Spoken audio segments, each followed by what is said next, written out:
नमस्कार, आप देख रहे हैं टीवी 29 न्यूज। मैं हूं आपके साथ उमेश पाल। मैं इस समय तालकटोरा स्टेडियम में मौजूद हूं, जहां पूर्व राज्य मंत्री उत्तर प्रदेश से सतीश पाल जी ने एक अति पिछड़ा वर्ग को न्याय दिलाने के लिए एक आवाज उठाई है।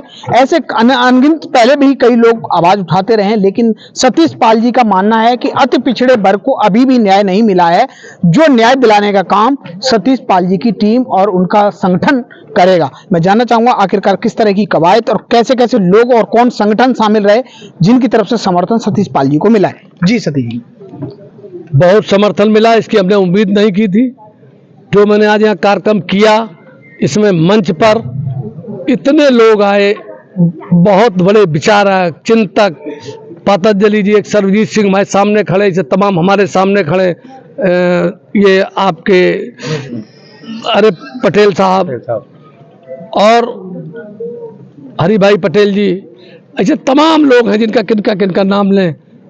ये कारवां अकेले चले थे हम अकेले मंजिल पे, और कारवां बनता गया और तालकटोरा पहुंचते पहुंचते इतना बड़ा हमको मिला है कि मेरा मनोबल बढ़ गया है। मंत्री जी, अगर हम बात करें लगातार इस अति पिछड़े वर्ग की, तो लगातार वो लोग आवाज उठाते हैं जो लोग सत्ता की कुर्सी से वंचित रहते हैं। तो ऐसा आपके लिए भी कहा जाएगा कि जब आप मंत्री थे तब आपने अति पिछड़े वर्ग की आवाज क्यों नहीं उठाई और आज आपको जरूरत क्यों पड़ी? ऐसा आपको जानकारी उमेश जी नहीं है। मैंने ये आर डी पाल जी सामने खड़े हैं, इसके जनक ही सतीश पाल। जनक तो सबसे पहले तो हमारे वो है कर्पूरी ठाकुर जी, और सारी आवश्यकता आविष्कार की जननी होती है। जब ये मंडल कमीशन का कानून बन रहा था, पालन होने की बात हो रही थी, तब मैं जान गया था कि अति पिछड़े को कुछ मिलने वाला नहीं है। लड़ाई पूरी। सतीश पाल के खास मुद्दे क्या हैं, खास जो सरकार को समझाना चाहते हैं वो आंकड़े क्या हैं? उनके तो टेबल पे रखी जी। अभी हमारे यहाँ से प्रस्ताव प्रस्तुत हुआ है, आर डी पाल जी ने किया है, लोकपाल रहे उत्तर प्रदेश के, बहुत विद्वान आदमी हैं, उनकी पत्नी सूचना आयुक्त है, और भी तमाम लोग हैं, तमाम लोग बैठे थे। वो हमारे थिंक टैंक में हैं, वो हमको बताते रहते कि समय समय पर ऐसे करना चाहिए, ऐसे करना चाहिए। अति पिछड़ा वर्ग के आयोग में आप क्या अमेंडमेंट कराना चाहते हैं जो अति पिछड़ा वर्ग के लोगों को, उनकी जनता को, उनके बच्चों को लाभ मिले? आप बहुत बढ़िया बात कह गए। अति पिछड़ा आयोग पहले गठित करा दो। ये तो पिछड़ा वर्ग आयोग है, वो की मलाई हरदम दूसरे खाते, उसी का हमको अध्यक्ष बनवाओ, हमारे वर्ग को बनवाओ। हमारे व्यक्तिगत उसके लिए नहीं है। हम सत्ता से वंचित इसलिए नहीं है कि हम बहुत सत्ता में रहे, आज भी सत्ता में भारतीय जनता पार्टी उसमें हम सत्ता में हैं। हम पूर्व राज्य मंत्री हैं, हमें जिसका भी कोई काम कराना होता, कोई बात करनी, नीति की बात करता हूँ, न्याय की बात करता हूँ, किसी का औकात नहीं मेरी बात न माने। अभी यहीं पर यह तालकटोरा स्टेडियम में भी परमिशन के मामले में कुछ हुआ, मैं आया, वहाँ गेट के ऊपर हजारों आदमी खड़ा था और वो कह रहे थे परमिशन नहीं। हमने कोई परमिशन नहीं, चलिए 5 मिनट में परमिशन। मंत्री जी बताएं कि एक रोहिणी वाली उसका न्याय की आप बात कर रहे हैं, रोहिणी बेंच की क्या आवाज है, वो कहाँ से आपको लीकेज मिली है, उसमें है क्या?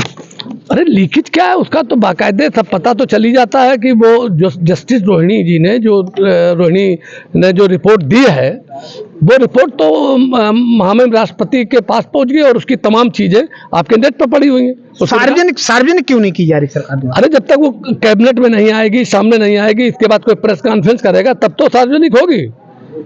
कहीं बीजेपी इसके साथ 2024 का इलेक्शन में छलावा तो नहीं कर रही? ऐसा कोई व्यक्ति नहीं जो कि करता ना हो, क्योंकि अपना नाप तोल तो करेगा ही कि हम हारेंगे कि जीतेंगे, कितना नुकसान कितना फायदा है। यही बात तो हमें सरकार को समझानी है कि आपको फायदा है। ये जो लोग हैं ये आपका कुछ नहीं बिगाड़ पाएंगे। अच्छा, ये सब अति पिछड़े वर्ग का जो दर्द है सतीश पाल जी के दिल में, वो आखिरकार कहां तक है और कैसे न्याय दिला पाएंगे, और क्या ये आपका मिशन संभव होगा? देखिए, दर्द सबको होता है। हम जब हाई स्कूल में पढ़ते थे और 15 साल उम्र थी, तब के हमारे गांव में प्रधान क्यों नहीं है, गडरिया इतना ज्यादा है, और उसको हमने, दर्द मेरे अंदर था। तो मैं 1972 की बात है और 82 में मैं खुद प्रधान होकर के उस गांव का निर्विरोध पहुंच गया। आज मेरा दर्द ये है कि उत्तर प्रदेश जितना बड़ा प्रदेश है, 80 सीटें हैं, वहाँ एक भी गडरिया सांसद नहीं है, एक भी सविता समाज का सांसद नहीं है, एक भी वो जातियों के सांसद नहीं है जो कि बनने चाहिए। उनमें नेता अच्छा होना चाहिए। अब नेता, चूंकि हम लोगों का तो नुकसान इस बात का होता है कि हम न्याय की बात उठाते हैं, हम उसके लिए बिल्कुल तैयार हैं। उमेश जी, आप जैसे पत्रकार, आप भी समझदार हो और जानकार हो, हम हर तरीके से तैयार। अच्छा, उत्तर प्रदेश में क्या, समूचे भारत वर्ष में क्या यादव समाज या कुर्मी समाज पिछड़े में आता है, अति पिछड़े में आता है, या जनरल में आता है, या पिछड़े में अगड़े? देखिए, मैं किसी का विरोधी नहीं हूं। ये लोग जो कल तक इनके साथ अन्याय हो रहा था उनके साथ हम खड़े थे, और जब वो मंडल कमीशन लागू हो गया तो हमारे बीच, जब आपके बीच हो गया तो हम तुम्हारे साथ में कंपटीशन में नहीं आ पा रहे हैं, तो तुम में क्यों बेईमानी छाइए? आज हमारा अलग कराओ। तुम सवर्णों से कभी जीत नहीं पाते थे। ये बात बता रही है। सबसे पहला हमारे हरिभाई पटेल जी है, खड़े थे, हमारे पास किताब रखी हुई है, स्वर्गीय छेदीलाल साथी जो 74 में उनको हेमवती नंदन बहुगुणा जी ने उनका जो बनाया था आयोग, उसकी रिपोर्ट है। उसमें यह है कि 64 में खाता खुला है बैकवर्ड का, अति पिछड़े का, वो भी पिछड़े का, और लक्ष्मी शंकर यादव के रूप में सिर्फ संसदीय सचिव बने थे। इसके बाद भी डिप्टी मिनिस्टर बने। ये सारे आंकड़े लिखे स्वर्गीय छेदीलाल साथी जो कहार बिरादरी से थे, उन्होंने लिखे हैं। और ये कांग्रेस के जमाने में 67 में 210 आउट ऑफ 425 में 210 ब्राह्मण, ठाकुर, बनिया और लाला विधायक होता था। आपकी बातों को अगर नहीं माना गया सतीश पाल जी, तो सरकार के खिलाफ आप कहां तक जा सकते हैं? नहीं, हम सरकार के खिलाफ क्यों जाएंगे? मानेंगे क्यों नहीं? उन्होंने तो हमारे रोहिणी आयोग का गठन किया। सबसे पहले हम उनका धन्यवाद दें, हम एहसान फरामोश को थोड़े हैं। अब उनसे हम कह रहे हैं कि आपने ये किया, अब ये भी करो, अब इसको बीच में डालो नहीं, पूरा खिलाओ, आधा भूखा मत रखो।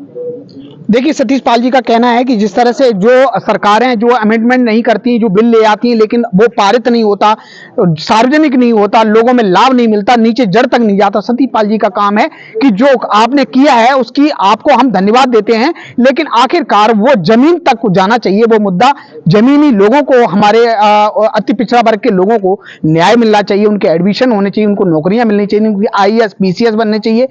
इसको जताने का काम सतीश पाल जी, पूर्व मंत्री उत्तर प्रदेश के, जो कर रहे हैं। उनके साथ बहुत सारे लोग, सभी जातियों के, अति पिछड़ा वर्ग में जितनी जातियां आती हैं, वो 36 जातियां सभी उनमें शामिल हैं, और उनको पूरा भरपूर सहयोग कर रही हैं, और मौजूद भी रही। उन्होंने ये आश्वासन भी दिलाया कि सतीश पाल जी जिस हद तक कहीं भी जहां जाएंगे वहां पूरा उनका सहयोग करने का काम करेंगे।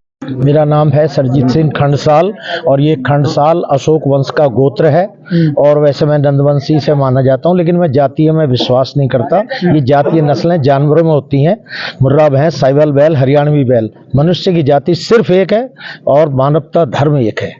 क्या मानते हैं कि आप आर्थिक आधार पर आरक्षण होना चाहिए, जातिगत आधार? देखिए, सवाल जाति का नहीं है, यहाँ वर्ग का सवाल है। जो मंडल कमीशन की रिपोर्ट है, आपको मालूम है, वो 25% भी लागू नहीं हुई है। उसमें जितना अति पिछड़ा समाज है, जितना जो है, जो रिपोर्ट मैंने आपको दी है, ये अति पिछड़ा, अत्यंत पिछड़ा, इस समाज के लिए अलग रिजर्वेशन था।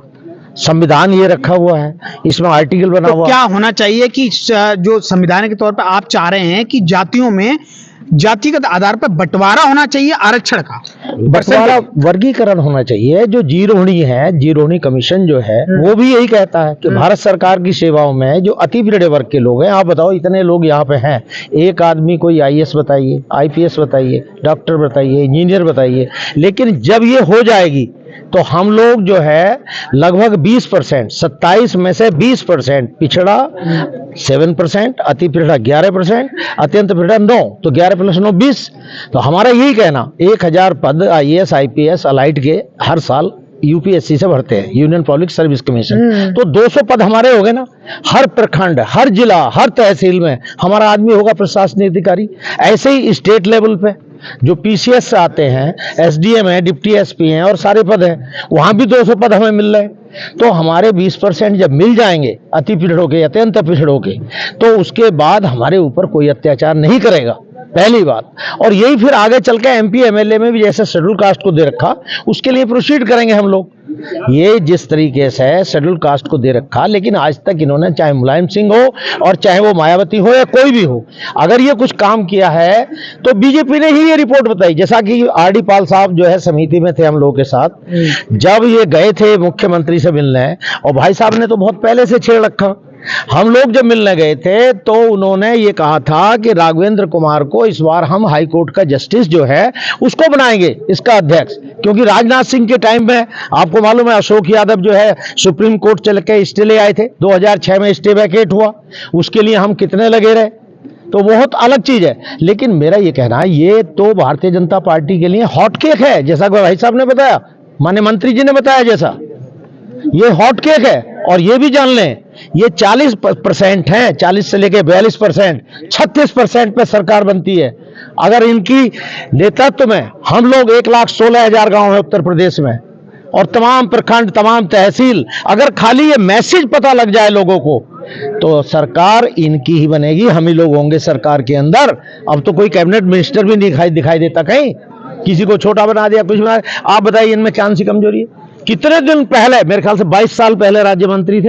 हाँ, अरे नहीं, वो टिकट एक बार मिला हमें 2020 में लोकसभा का बीजेपी से। हाँ, 2007 में नहीं, सन पूरे 2000 में। कहने का मेरा मतलब यह है, अखिलेश यादव खिलाफ पूरे 2000 में। आखिर ये बताइए, इनका चेहरा खराब है, लंबाई कम है, पढ़ाई लिखाई कम है, क्या काम है बताइए ना? Why he is not cabinet minister? इनको कैबिनेट मिनिस्टर होना है, इनको चीफ मिनिस्टर होना है उत्तर प्रदेश का। अति पिछड़ा वर्ग के कार्यक्रम में सतीश पाल जी ने जो ये तालकटोरा स्टेडियम में जो प्रोग्राम किया, उसमें सभी लोग आए। उनमें से धर्मवीर बघेल जी वरिष्ठ समाज सेवी हैं और हर जगह अपनी भागीदारी मौजूद रखते हैं। मैं जानना चाहूंगा, अति पिछड़े वर्ग के लिए क्या अभी किस तरह की कवायद बाकी है? अति पिछड़ा वर्ग जिस तरह से हम देखते हैं कि यहाँ बहुत सारी जातियाँ हैं, हमारा पूरा प्रदेश है जो जातियों में बटा हुआ है, तो जिस तरह से बटा हुआ है उसके हिसाब से जो ओबीसी के अंदर आती हैं, काफ़ी जातियाँ आती हैं। ओबीसी एक बहुत बड़ा नुमाइंदगी करने वाला, चाहे वो राजनीतिक क्षेत्र हो या कोई भी क्षेत्र हो, उसके अंदर रहता है। लेकिन मैं पिछले अगर 70 वर्षों की बात करूं तो ओबीसी को जितना अहम मुकाम मिलना चाहिए उतना मुकाम नहीं मिल रहा। इसकी जद्दोजहद हमारे तमाम राजनीतिक नेता भी लोग कर रहे हैं। आज उसी की पहल के अंदर सतीश पाल जो बीजेपी के नेता हैं, उन्होंने यहाँ आकर एक अति पिछड़ा वर्ग सम्मेलन बनाया है, जिसमें तमाम जो ओबीसी वर्ग के अंदर जातियाँ आती हैं उनका एक समूह इकट्ठा करके उन्होंने बनाया है। और उनकी जिस तरह से मांगें हैं उस तरह से विशेषतर तो उनकी एक ही मांग रह रही है कि कन्नौज से वो टिकट मांग रहे हैं बीजेपी से। तो सबसे पहले मैं उनको भी धन्यवाद देना चाहूँगा कि इतना बड़ा प्रोग्राम उन्होंने पूरे दिल्ली के दिल जो तालकटोरा कहा जाता है उसके अंदर इतना बड़ा प्रोग्राम उन्होंने किया है। और मैं उनको ये भी कहना चाहूँगा कि जिस तरह से उन्होंने ये लड़ाई लड़ी है, कहीं ना कहीं ज़रूर सफलता उनको मिलेगी, क्योंकि ओबीसी एक महासागर है, इतना बड़ा विषय है कि इसके अंदर अगर हम ग्रंथ लिखना चाहें तो भी ग्रंथ लिख सकते हैं। लेकिन आज हम सब लोग देखते हैं कि ओबीसी की जो जातियां हैं, जितना मुकाम उनको मिलना चाहिए उतना नहीं मिल पा रहा है। क्यों नहीं मिल पा रहा है? क्योंकि हम लोगों में कहीं ना कहीं शैक्षिक जो क्षमता है वो कम रहती है, हमारी जो चेतना है वो इतनी कम रहती है, हमारे लोगों की जागृति कम रहती है।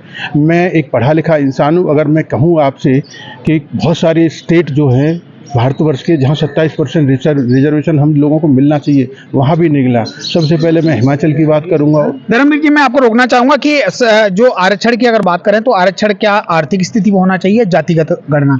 देखिए, आरक्षण होता है इसलिए कि सब लोग एक प्लेटफॉर्म पर आ जाएं, सब लोग एक समानता, चाहे वो शैक्षणिक हो, चाहे वो राजनीतिक हो या किसी पे, सब लोग एक पटल पर आ जाएं, इसीलिए आरक्षण दिया जाता है।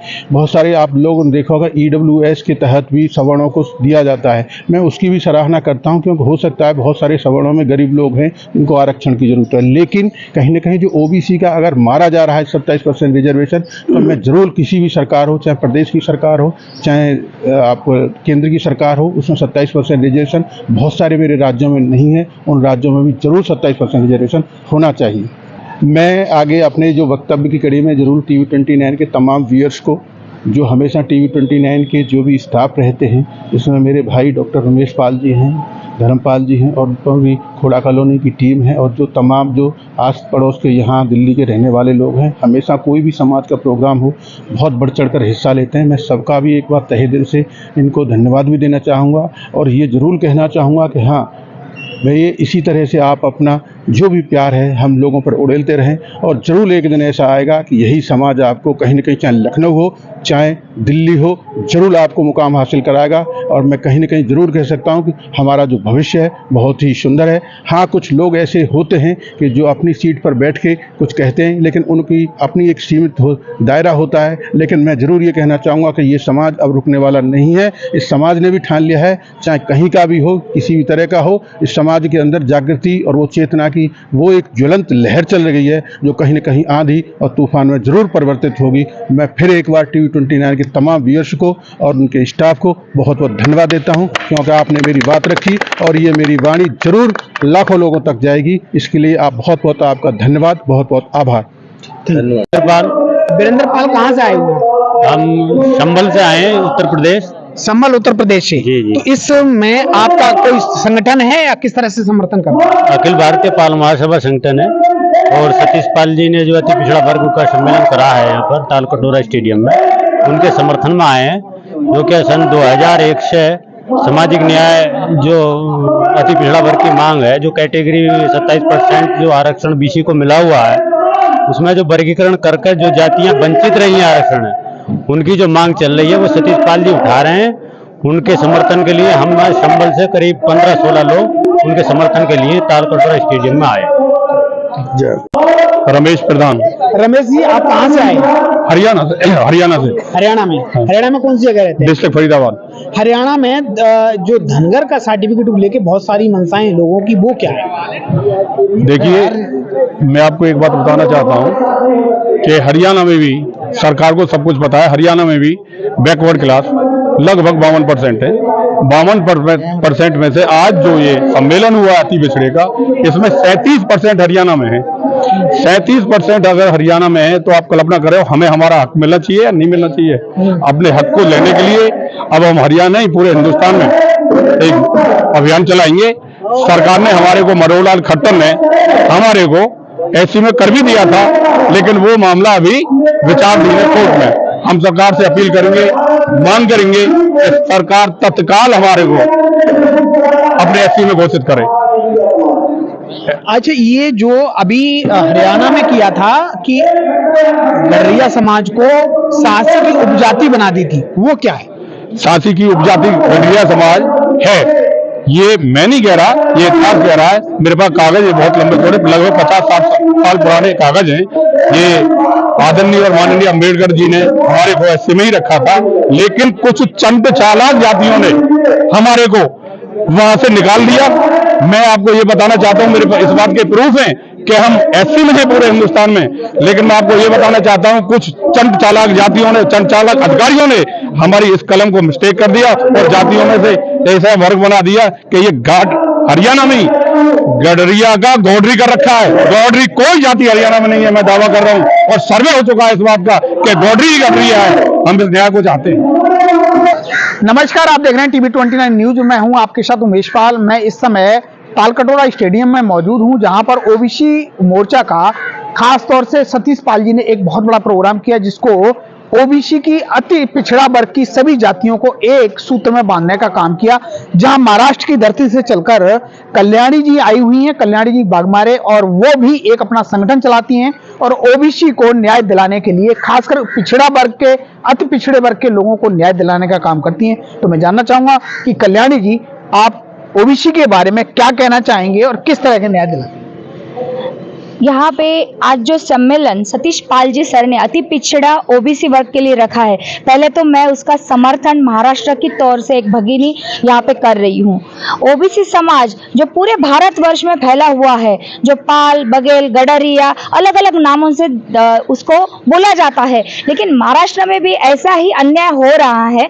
मैं बताना चाहती हूँ, जो रोहिणी आयोग है, मंडल आयोग है, कालेलकर आयोग के हिसाब से पूरे भारत में जो ओबीसी वर्ग है उस पे अन्याय हो रहा है कि ओबीसी की जो 350 के ऊपर जो जनजाति है, जो समाज है, उनके ऊपर ऐसे अन्याय हो रहा है कि अलग वर्ग से भी कुछ लोग उसमें अभी घुसखोरी कर रहे हैं। लेकिन सरकार को हम ये कहना चाहते हैं, जैसे सतीश पाल सर ने यहाँ पे अब सम्मेलन रखा है, पूरे भारतवर्ष के ओबीसी लोगों को एक साथ मिलकर संघर्ष करना चाहिए। और हमारी हाथ में जो रोटी है, वो रोटी कोई और छीन रहा है, इसलिए हमारे सांसद, विधायक, इसकी संख्या बहुत कम है। वैसे भी महिला का आरक्षण भी पंतप्रधान नरेंद्र भाई मोदी जी ने अभी, आप लोगों को पता है कि अनाउंस किया था, लेकिन इसका अमल अभी नहीं होगा।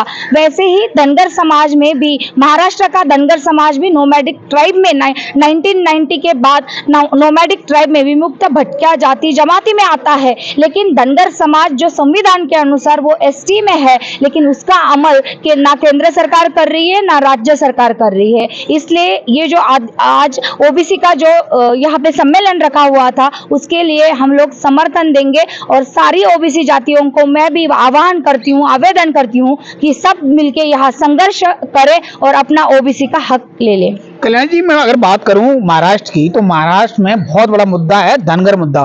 धनगर मुद्दा हमेशा ज्वलनशील रहता है। आखिरकार राज्य सरकार वहां की क्यों सोई रहती है, और कोई भी सरकार आ जाए लेकिन आखिरकार चाहे देवेंद्र फडणवीस की हो चाहे अभी शिवसेना की, लेकिन कभी भी उसका मुद्दा हल नहीं होता। क्या रीजन है, आपको लगता है कुछ? महाराष्ट्र में किसी की भी सरकार हो, चाहे कांग्रेस राष्ट्रवादी की हो, बीजेपी शिवसेना की हो, 70 सालों से यही मुद्दा है। धनगर समाज हमेशा आवाज उठाता है। हम भी यहाँ 7 तारीख को जंतर मंतर मैदान पे अभी धरना देंगे। इसलिए धरना देंगे कि महाराष्ट्र में जो धनगर है, लेकिन पूरे भारतवर्ष में हिंदी भाषिक के जरिए जो धनगर हो रखा है, मतलब स्पेलिंग मिस्टेक। लेकिन मैं बताना चाहती हूँ कि पहले राष्ट्रपति डॉक्टर राजेंद्र प्रसाद, इन्होंने हमें कॉन्स्टिट्यूशनल ऑर्डर CO 22 के तहत कलम 342 के अंदर कलम 340 और 341 के अनुसार संविधान के अनुसार आरक्षण दे रखा है, लेकिन वहाँ उसका अमल नहीं हो रहा है क्योंकि महाराष्ट्र की सरकार गूंगी, बहरी और अंधी है। ऐसे में कहना चाहूंगी महाराष्ट्र में सिर्फ वोट बैंक के लिए धनगर समाज का उपयोग होता है। केंद्र में भी तो जो मोदी की सरकार है वो मोदी खुद ओबीसी हैं। फिर आखिरकार इन लोगों के साथ छलावा क्यों? क्या लगता है कि बीजेपी सरकार भी लोगों को अंधेरे में रखना चाहती है? बराबर ऐसे ही है। पिछले 10 सालों में आपने अभी नाम भी लिया कि पिछले हमारे मुख्यमंत्री सीएम देवेंद्र फडणवीस अभी डिप्यूटी सीएम है, उनको पता है कि मैं जिस एरिया से रहती हूँ बारामती कॉन्स्टिट्यूशन, तो वहाँ पे वो आके धनगर समाज को उन्होंने लेखी स्वरूप में आश्वासन दिया था कि धनगर समाज को ST का अनुसूचित जमाती का आरक्षण लागू करेंगे। पंतप्रधान नरेंद्र भाई मोदी जी भी उसी बारामती में आए थे लोकसभा के पहले भी, और पंतप्रधान प्राइम मिनिस्टर होने के बाद भी वहां आए थे, और उन्होंने पूरी धनगर समाज को सोलापुर में बारामती में आश्वासन दिया था कि धनगर समाज को न्याय मिलना चाहिए और धनगर समाज को अनुसूचित जमाती का सर्टिफिकेट मिलना चाहिए। लेकिन उन्होंने अपना वादा अभी तक नहीं निभाया है। बिना ओबीसी के कोई भी सरकार हो, चाहे छोटी सदन की सरकार हो या PM तक का, कोई सफर तय कर सकता है क्या ओबीसी के बिना? नहीं कर सकता है, क्योंकि आप सभी को पता है पूरे भारतवर्ष में जैसे अभी कई राज्यों में 52% से आगे ओबीसी का अति पिछड़ा वर्ग की गलती है कि सरकारों की गलती है? सरकारों की गलती है, लेकिन अति पिछड़े वर्गों में एकजुट होना बहुत जरूरी है और एकजुट होने के बाद ही, संघर्ष करने के बाद ही सरकार सुनती है। बार बार चले जाते हैं फिर भी मोस्ट ओबीसी या अति पिछड़ा वर्ग उनको वोट क्यों करता है? पिछड़े वर्गों के हाथ में ऑप्शन नहीं रहता। क्या लगता है आप लोग नेता लोग समझाने में असक्षम है अपने लोगों को? हाँ, हम लोग तो यहाँ पे संघर्ष यही कर रहे हैं। जैसे सतीश पाल सर ने आज यहाँ पे संघर्ष के तौर पे ओबीसी के लिए ही यहाँ पे सम्मेलन रखा है कि ओबीसी खुद आगे आने चाहिए और संसद में मतलब विधायक होने चाहिए, विधानसभा लड़ने चाहिए, प्रधान होने चाहिए, क्योंकि जब तक आपके हाथ में और आपके हाथ में कुर्सी नहीं होगी तब तक कोई भी ओबीसी को न्याय नहीं दिला सकता। और स्वर्ण वर्ग मतलब जो लोग आंदोलन भी नहीं करते, मोर्चा नहीं करते, महाराष्ट्र में तो जातिगत आरक्षण होना चाहिए या आर्थिक स्थिति पे होना चाहिए। लेकिन विश्व रत्न डॉक्टर बाबा साहेब अम्बेडकर ने पूरे भारत में जो संविधान लिखा है वो संविधान सर्वश्रेष्ठ है। ना कोई नेता सर्वश्रेष्ठ है, ना कोई पक्ष या राजनीति कोई श्रेष्ठ नहीं है। और संविधान की श्रेष्ठता के अनुसार जो आरक्षण उन्होंने दिया है वो कुछ सोच समझ के जनरल लोग कहते हैं कि आरक्षण के तौर पे हम लोगों को कमजोर करते हैं, वो भी शिक्षा में, क्योंकि हम आरक्षण की मांग करते हैं तो शिक्षा में कमजोर हैं। जनरल इसमें शिक्षा से आगे हैं, आप मानते हैं क्या? नहीं, ऐसी तो बात नहीं है। जनरल इससे जो शिक्षा में आगे जाना चाहते हैं, जो क्रीमी लेयर हमारे महाराष्ट्र में भी आर्थिक दृष्टया जो सदन है तो उनको तो आरक्षण नहीं मिलता है, उनको तो शिक्षा में भी आरक्षण नहीं मिलता है। हम लोगों को भी 27% वहाँ पे जो ओबीसी में NT वर्ग में जो NTC में आरक्षण है वो पूरी तरीके से नहीं मिलता है, क्योंकि वहाँ पे भी ऐसा ही मामला है। कल्याणी कैसे दिलाएंगी अति पिछड़े वर्ग को न्याय?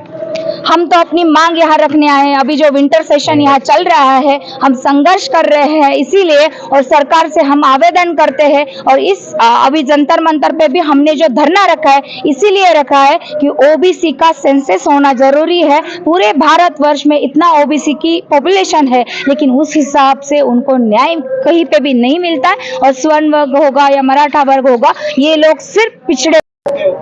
इस सभा में बहुत सारे लोग जो पहुंचे उनको लोगों को जागरूक करने के लिए, खास करके अति पिछड़ा वर्ग को, तो उसमें से डॉक्टर राजन प्रसाद जी हैं, जो मैं इनसे बात करना चाहूंगी। आखिर डॉक्टर राजन, क्या मानते हैं कि ओबीसी की लड़ाई, अति पिछड़े वर्ग की लड़ाई कहां तक जायज है और किस तरह से ये सफल हुई है? जी, हमारे भारत में एक कहावत है कि जिसकी माई पुआ पकावे उसका ही बेटा ललचावे। तो सरकार बनाने वाले लोग आज सरकार से दूर हैं। पिछड़ों को तो आरक्षण भी मिला है, पिछड़ों को सांसद भी बने हैं और पिछड़ों की सरकार भी है। मुख्य मुद्दा है पाल, धनगर, गडरिया, बघेल, ये लोग कहाँ हैं? आज जिनकी ताकत से ये सरकारें बनती हैं, आज भी उनको सिर्फ लोक लुभावने वादों में छोड़ दिया जाता है। आज सदन में उनकी स्थिति क्या है? कहते हैं कि 100 में 90 शोषित है और 90 भाग हमारा है। तो धन, धरती और फिर राजपाट पे 90 भाग हमारा है। हमारा 90 भाग है। ये 50-50 की लड़ाई नहीं है, ये 90% और 10% की लड़ाई है। हमारा समाज कामगार है, हमारा समाज मेहनतकश है, हमारा समाज मेहनत करने वालों का है। और जो लोग मेहनत नहीं करते हैं वो आज सदन में है, और जो लोग मेहनत करते हैं वो आज सड़कों पर है और अपना अधिकार मांग रहे हैं। हम अपना अधिकार मांग रहे हैं और ये जो अधिकार है ये हमारा है। हम अपनी बातें तो कर रहे हैं, क्यों नहीं हमें हमारा अधिकार दे देते? जैसे और लोगों के आईएएस आईपीएस बनते हैं, हमारे समाज से पाल, गडरिया, बघेलों का भी आईएएस आईपीएस बनेगा। तो हमारे को जब आरक्षण मिलेगा तो इस आरक्षण से हम नौकरी भी पाएंगे और सदन में भी जाएंगे। अच्छा, ये बताइए कि क्या आर्थिक स्थिति पे आरक्षण मिलना चाहिए या जातिगत? नहीं, आर्थिक स्थिति तो उन लोगों की अच्छी है, हमारे लोगों की बुरी है। हमारा आदमी किसान है, हमारा आदमी किसानी कर करके खेतों में मरा जा रहा है और उसको कोई पूछने वाला नहीं है। आज हमारी ताकत है इसलिए हम दिल्ली पहुंचे हैं।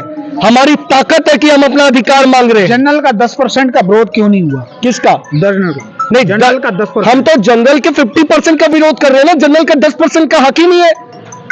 हम तो 90% की बात कर रहे हैं। 90% जो कामगार है, मेहनतकश है, दलित है, पिछड़ा है, उसकी बात कर रहे हैं। जब पिछड़ा वर्ग 56-52% है तो आपने क्यों उसको 27% आरक्षण में फंसा रखा है? देश के मुखिया और प्रधानमंत्री प्रधानमंत्री जो मोदी जी हैं, क्या लगता है बीजेपी अति पिछड़ों के साथ अन्याय कर रही है, छलावा कर रही है? जिनके प्रति सरकार बन रही है उनकी बात को सुनने में असक्षम है सरकार? मैं ये तो नहीं जानता सरकार अति पिछड़ों के साथ क्या कर रही है, क्या नहीं कर रही, लेकिन पाल, गडरिया, बघेल, धनगर, जिनकी आवाज आज सदन में जानी चाहिए थी, जिनके बच्चों को गडरिया में बुलाया जाए आगे चल के भविष्य में, वो जब तक सदन में नहीं जाएंगे उन लोगों की आवाज नहीं सुनाई देगी। और ये सरकार क्यों नहीं हमारा प्रतिनिधित्व भेजती है? क्यों नहीं हमारा प्रतिनिधि आज सदन में जा रहा है? आज क्यों नहीं धनगर समाज का प्रतिनिधि से सदन में जा रहा है? सदन के हैं तो धनगर साहब जो एसपी धनगर नहीं है, वो धनमल है। तो धनमल और धनगर की लड़ाई समझिए। धनगर मजदूर, किसान, मेहनतकश है। हम धनमलों की बात नहीं कर रहे जो सदन में जाके अपने समाज को भूल जा रहे हैं, ऐसे लोग। तो क्या जरूरी कल जो जाएगा वो फिर धनमल हो जाएगा? एकदम स्पष्ट समझ लीजिए सर कि आज ये जो लोग हैं ये मेहनतकश है और ये मेहनतकश लोग आए हैं। ये खेतों में किसान है और ये सड़कों पर जवान है, ये वो लोग हैं। तो ये अपना अधिकार कह रहे हैं कि हमारे को भी सदन में जाने दो। क्या लगता है ऐसे मोर्चों से और ऐसे छोटे छोटे संघर्षों से अति पिछड़ा वर्ग की जो जातियां, 36 जातियां आती हैं, उनको न्याय मिल पाएगा? बिल्कुल न्याय मिलना चाहिए। अगर ये गूंगी बहरी सरकार नहीं सुनेगी तो इसको भी उखाड़ फेंकेंगे। कोई सरकारी न है जो सरकार गरीबों की, किसानों की, मजदूरी की, और हम लोग तो सबसे ज्यादा भारतीय जनता पार्टी का सपोर्ट करते हैं। धनगर हुआ, पाल हुआ, बघेल हुआ, गडरिया हुआ, ये तो सबसे ज्यादा बीजेपी का सपोर्ट करता है। और आज की डेट में इनको ही सदन में नहीं टिकट दे रहे। तो जब हमसे बटुआ लोगे और हमको फिर टिकटों नहीं दोगे तो ये तो नहीं ना चलेगा। तो हमारा वोट लेते हो तो हमको टिकट दो, हमारा वोट लेते हो तो हमारे लोगों को सदन में भेजो, हमारा वोट लेते हो तो मेरे किसान बाप को भी सदन में भेजने का रास्ता निकालो। मेरे छोटा भाई जो उसको गडरिया कह के जो बड़े जात के लोग हैं वो लोग उनको जलील करते हैं। आज की डेट में उनके लिए एक अच्छा भविष्य तभी सुनहरा होगा जब भारत के संसद में हमारे पाल गडरिया बघेलों को भी उचित प्रतिनिधित्व मिलेगा। 543 सीटों में मैं पूछना चाहता हूं कितने पाल गडरिया बघेलों को सीट दी गई? क्या हमारा हिस्सा नहीं है? मां अहिल्याबाई होलकर जिन्होंने इतना सुंदर शासन चलाया, आज उनके वंशजों को आपने क्या कर दिया? उनको हमारी तो हालत आज के डेट में दलितों से भी खराब कर दी है। हमारे को अति पिछड़ा मत कहिए, हमें तो अति दलित कहिए।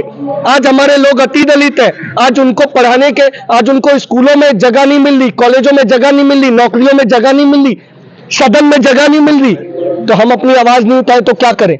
आज हम लोग तालकटोरा स्टेडियम आए हैं, हमारी संख्या कम है। जिस दिन सदन में हमारी संख्या ज्यादा हो जाएगी हम लोग संसद भवन चले जाएंगे।